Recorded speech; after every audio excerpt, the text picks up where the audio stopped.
প্রিয় দর্শক, এই বর্তমান সরকার দায়িত্ব নেওয়ার পর আমার কাছে মনে হয়েছে যে প্রথমবারের মতো মব ভায়োলেন্সের ব্যাপারে একটা গুরুত্বপূর্ণ পদক্ষেপ আমরা দেখতে পেলাম। এতদিন মব ভায়োলেন্স ছিল একটা অপ্রতিরোধ্য ব্যাপার। কেউ সিদ্ধান্ত নিল মব তৈরি করবে, কোনো একটা বাড়ি, কোনো একটা স্থাপনা ভাঙচুর করবে, কাউকে পেটাবে, কাউকে অর্ধমৃত করে পুলিশের কাছে সোপর্দ করবে। এগুলো ছিল খুব স্বাভাবিক ঘটনা। এ সমস্ত ঘটনার কোনো প্রতিবাদ ছিল না, কোনো প্রতিকার ছিল না, কারো কাছে বিচার চাওয়া যেত না। যে বিচার চাইতে যাবে তাকেই ট্যাগ লাগিয়ে দেওয়া হতো যে স্বৈরাচারের দোসর। এবং এটা খুব একটা সহজ কাজ ছিল। দু তিনজন ছেলে বলল যে ওইখানে স্বৈরাচারের দোসর একটা মিটিং করতেছে, ওতে ভাঙচুর করো, যে আগুন ধরিয়ে দেওয়া হলো। এগুলো আমরা বহুবার দেখেছি, ঢাকা শহরে দেখেছি, ঢাকার বাইরে দেখেছি। একজনের বাড়ি লুটপাট করা, আগুন ধরিয়ে দেওয়া কোনো ব্যাপার ছিল না। কেউ কোনো অ্যাকশন নিত না, বরঞ্চ কোনো প্রতিরোধ করতে এলে যারা প্রতিরোধ করতে এসেছে তাদের বিরুদ্ধে মামলা হতো। এক ভয়ঙ্কর অরাজকতা দেশ জুড়ে ছিল, চলছিল, চলতে দেওয়া হচ্ছিল। এবং সরকারের পক্ষ থেকে এদের ধরার ব্যাপারে যে কোনো একটা তোড়জোড় তা লক্ষ্য করিনি, বরং উল্টো দেখা গেছে এক ধরনের অসহায়ত্ব। ধরা যাচ্ছে না, কিছু বলা যাচ্ছে না, এই ধরনের কথাবার্তা। কিন্তু এই প্রথমবার আমরা দেখলাম কোথায়, রংপুরে দেখলাম যে মবের ব্যাপারে সেনাবাহিনী একটা খুবই গুরুত্বপূর্ণ পদক্ষেপ এবং কার্যকর একটা পদক্ষেপ নিয়েছে। আপনারা জানেন ঘটনাটা কবে ঘটেছে। ঘটনাটা গত বৃহস্পতিবার রাতে রংপুরে জাতীয় পার্টির চেয়ারম্যান জিএম কাদেরের বাড়িতে হামলা করা হয়। তার বাড়ির নাম হলো দ্য স্কাই ভিউ। সেখানে আচমকা হামলা, দরজা জানলা ভাঙচুর করা হয়। ওখানে একটা মোটর সাইকেল ছিল, তাতে আগুন ধরিয়ে দেওয়া হয়।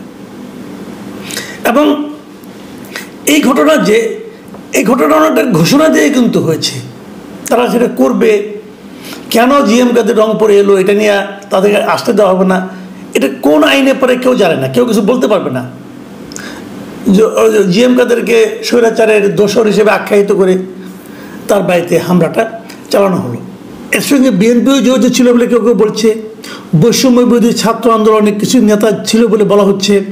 এখানে এটা একটা ভিডিও ফুটেজ পাওয়া গেছে। তো এই ভিডিও ফুটেজগুলো দেখে টেখে শনিবার দিন ওখানকার যে সেনাবাহিনী আছে, সেই সেনাবাহিনী বৈষম্য বিরোধী ছাত্র আন্দোলনের দুই নেতাকে, মহানগরের আহ্বায়ক ইমতিয়াজ আহমেদ ইমতি এবং জেলা আহ্বায়ক ইমরান আহমেদকে পায়রা চত্বরে ডেকে নিয়ে যায়। ডেকে নিয়ে তাকে জিজ্ঞাসাবাদ করে যে কেন এই ঘটনাটা ঘটলো, কে ঘটিয়েছে, এগুলো জিজ্ঞাসাবাদ করে। এই কথা শুনে আবার রাত 1:30টার দিকে নাগরিক পার্টি এনসিপির উত্তরাঞ্চলের যে মুখ্য সংগঠক সার্জিস আলম, উনি নিজেই ঘটনাস্থলে হাজির হন। এবং তখন হাজির হলে তাদেরকে ওই ভিডিওর ছবিগুলি দেখিয়ে সেনাবাহিনী বলে যারা এই কাজগুলি করেছে তাদের ধরিয়ে দেওয়ার ক্ষেত্রে আপনারা সহযোগিতা করেন। এরপর শুক্র এবং শনিবার 2 দিনই থানায় কোনো মামলা হয়নি। মামলা করতে দুই পক্ষই গিয়েছিল।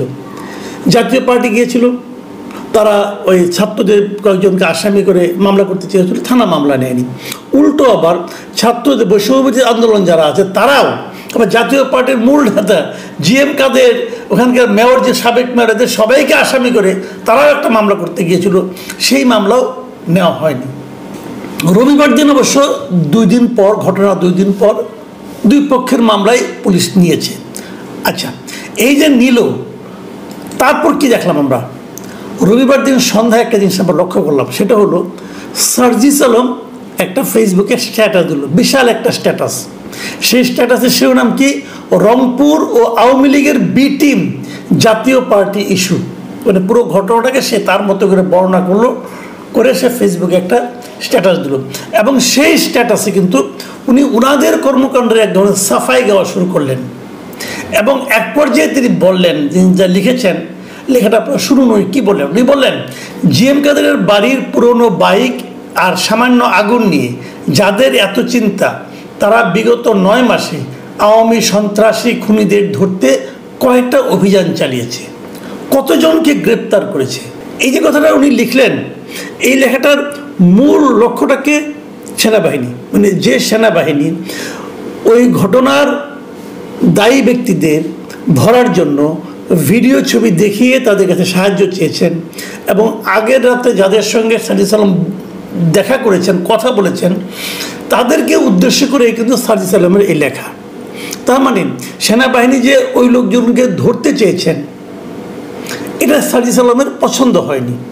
উল্টো উনি বলছেন যে জিএম কাদেরের বাড়িতে এই সামান্য আগুন, মানে একটা বাইক কিন্তু পড়ে গেছে, কিন্তু সামান্য আগুন তার কাছে মনে হয়েছে, এই সামান্য আগুনের জন্য ওনারা আসামি ধরতে চাচ্ছেন। এরা এতদিন কিছু করেন নাই কেন? তার মানে এতদিন কিছু করেননি, মানে সাজিদ সালামের অভিযোগ যদি সত্য হয় তাহলে কি উনি পরে আর কিছু করতে পারবেন না? এই জায়গাটাতে কিন্তু সাজিদ সালামের এই বক্তব্যটা আমার কাছে খুবই খুবই আপত্তিকর মনে হয়েছে। এবং শেষ দিকে যেটা আবার বলেছেন যে বাংলাদেশ সেনাবাহিনীকে আমরা এখনো যথেষ্ট সম্মানের জায়গায় রাখি, মানে এখনো, মানে এরপরে নাও রাখতে পারি, আমরা এখনো যথেষ্ট সম্মানের জায়গায় রাখি, কিন্তু ফ্যাসিবাদ বিরোধী লড়াইয়ে তাদেরও স্পষ্ট অবস্থান এবং কার্যক্রম আমরা দেখতে চাই। আমার কাছে না সাজিদ সালামের এই কথাগুলির মধ্যে এক ধরনের অধ্যত্ব আমি টের পাই। উনি নিজেদেরকে কী মনে করেন সেটাই বুঝতে পারেন। উনি একটা পলিটিক্যাল পার্টির একটা লিডার, উনি এইভাবে কথা বলতে পারেন কিনা। ফ্যাসিবাদ বিরোধী আন্দোলনটা কে করেছে? উনি একা করেছেন, আর কেউ করেনি। এদের সমস্যা হচ্ছে একটাই, এরা পুরো আন্দোলনটাকে নিজেদের সম্পত্তি হিসেবে বিবেচনা করা শুরু করেছে। তারা নিজেদেরকে অথরিটি ভাবতে শুরু করেছে। তারা যেন বলতে চায় যে ওনারা যেটা বলবেন ওইটাই হলো আন্দোলন, আর বাদ বাকি কেউ আন্দোলন কিছু বোঝে না। সেনাবাহিনীর কি ভূমিকা ছিল এই আন্দোলনে এটা তো আমরা দেখেছি, ওনাদের কি ভূমিকা ছিল সেটাও দেখেছি। ব্যক্তিগতভাবে সাজিদ সালামের কি ভূমিকা ছিল সেটা তো ফেসবুকে গেলে অথবা সোশ্যাল মিডিয়ায় গেলে সবাই দেখে। বঙ্গবন্ধুকে নিয়ে ওনার সেই জ্বালাময়ী ভাষণ এটা সবাই জানে। হলের সামনে দাঁড়িয়ে উনি তার ছবি টবি এগুলি সবাই জানে। বঙ্গবন্ধুর ছবির সামনে দাঁড়িয়ে এগুলি কে দেখেনি? সবই আমরা জানি। এখন উনি অথরিটি হয়ে গেছেন, এত ভালো ডারে ভাই। মধ্যে কথা হলো ওনার এই সমস্ত কথা বলার মাধ্যমে উনি কিন্তু প্রকারান্তরে মবকে এক ধরনের সাপোর্ট দিয়েছেন। যে মবকে সাপোর্ট দেওয়াটা হলো সবচেয়ে ভয়ঙ্কর একটা কাজ। আপনাদের মনে আছে কয়েকদিন আগে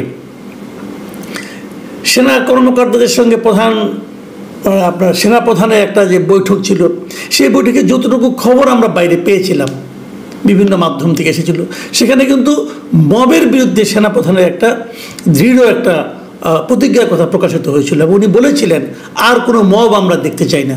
এবং আপনি এটাও জানেন যে সেনাবাহিনীর এখন একজনের ম্যাজিস্ট্রেসি পাওয়ার আছে, তারা কিন্তু এই অ্যাকশনগুলোকে করতে পারে। ম্যাজিস্ট্রেসি পাওয়ার তাদের অনেক আগেই দেওয়া হয়েছিল। কেন তারা এতদিন মবের বিরুদ্ধে অ্যাক্টিভ হয়নি সেটা কিন্তু একটা রহস্যজনক ব্যাপার। এবং আমি এই বিবেচনার ওই মবের বিরুদ্ধে অ্যাক্টিভ না হওয়ার কারণে আমি কিন্তু ওই সময়ের সেনাবাহিনীর কার্যক্রমের সমালোচনা করি। তাদের উচিত ছিল, তাদের ম্যাজিস্ট্রেসি পাওয়ার দেওয়া হয়েছিল কেন? ব্যবহার করার জন্য নাকি নিয়ে ওই চুপচাপ বসে থাকার জন্য? তারা কোথাও ব্যবহার করেছিল আমি খুব একটা দেখিনি অথবা শুনিনি, অন্ততপক্ষে মবের বিরুদ্ধে ব্যবহার করেইনি। এই প্রথম আমি দেখলাম যে তারা মবের বিরুদ্ধে সোচ্চার হলেন এবং অ্যাক্টিভ হলেন। এবং আমি রংপুর স্টেডিয়ামে অবস্থিত যে সেনাবাহিনীর যে ক্যাম্প আছে, পদাতিক 72 পদাতিক ব্রিগেডের যে commander brigadier general Humayun Qaiyum, এই ভদ্রলোককে আমি অবশ্যই ধন্যবাদ দেব যে উনি এই ঘটনাকে কেন্দ্র করে অত্যন্ত শক্ত অবস্থানে ছিলেন এবং থাকার কারণে ওনারা কিন্তু সাংবাদিকদেরকে পরে ওদের সবার সঙ্গে বৈঠক করেছেন, বিএনপির সঙ্গে বৈঠক করেছেন, ছাত্রদের সঙ্গে বৈঠক করেছেন উনি। এবং বৈঠক করার পর উনি পরে সাংবাদিকদেরকে রাতেরবেলা, রোববার রাতেরবেলা ব্রিফ করেছেন এবং ব্রিফ করে উনি যে কথাগুলি বলেছেন সেই জিনিসটা আমার কাছে খুবই গঠনমূলক কিন্তু কঠোর অবস্থান বলে মনে হয়েছে। উনি বলেছেন যে আওয়ামী লীগ, বিএনপি এবং এনসিপি লোকরা তারা এখানে এসেছে, আমাদের সঙ্গে আলোচনা করেছে এবং তারা কি বলেছে উনি বলেছেন, শুনুন কি বলেছেন। উনি বলেছেন আমরা আনন্দিত এনসিপি ও বিএনপির প্রতিনিধিরা স্বতঃপ্রণোদিত হয়ে এখানে এসেছেন।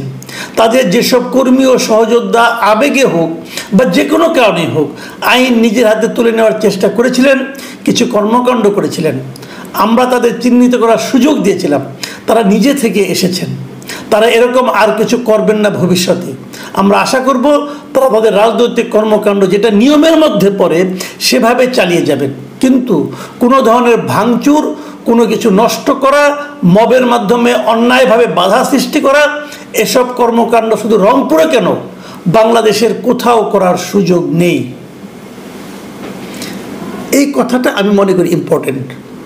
মব করা যাবে না। আপনি ইচ্ছা হলো একজনকে ট্যাগ দিয়ে তাকে আপনি ভাঙচুর করবেন, এটা পারবেন না ভাই। আপনি এনসিপি হন, বৈষম্যবিরোধী ছাত্র আন্দোলনী হন, আর বিএনপি হন, আর ছাত্র দলই হন, পারবেন না। আপনাকে আইন এই এখতিয়ার দেয়নি। কাজেই আমি মনে করি আগামীতে তারা মব করার চেষ্টা করবে, জনগণের উচিত হবে সেটাকে প্রতিরোধ করে তাদেরকে নিয়ে সেনাবাহিনী হাতে তুলে দেওয়া। এবং সেনাবাহিনী এই ভূমিকা কেবল রংপুরে নয়, কেবল ৭২ পদাতিক ব্রিগেডেই নয়, আমি অন্য অন্য সকল জায়গায় যেখানে যেখানে সেনাবাহিনী আছে তাদের কাছ থেকে আমরা এ ধরনের কঠোর অবস্থান দেখতে চাই। আমি মনে করি ভাই আগামীতে একটা নির্বাচন হতে পারে, নির্বাচনে যে ইলেকশনে জিতবে সে জিতবে, কোনো সমস্যা নেই, জনগণ যাকে ভোট দেবে তারা ক্ষমতায় আসবে, এটা নিয়ে আমার কোনো আপত্তি নেই। কিন্তু তার আগে আপনি গায়ের জোরে আপনি যা ইচ্ছা তাই করবেন, এটা হবে না ভাই। দেশে আইন শৃঙ্খলা প্রতিষ্ঠা করতে হবে। আমাদের স্বরাষ্ট্রমন্ত্রী সম্ভবত এখন ঘুমিয়ে আছেন, ওনাকে নিয়ে বেশি কিছু না বলাই ভালো। কিন্তু আমি সেনাবাহিনীকে অনুরোধ করব, কে ঘুমাচ্ছে আর কে ঘুমাচ্ছে না আমরা জানি না, আপনারা যেন জেগে থাকেন।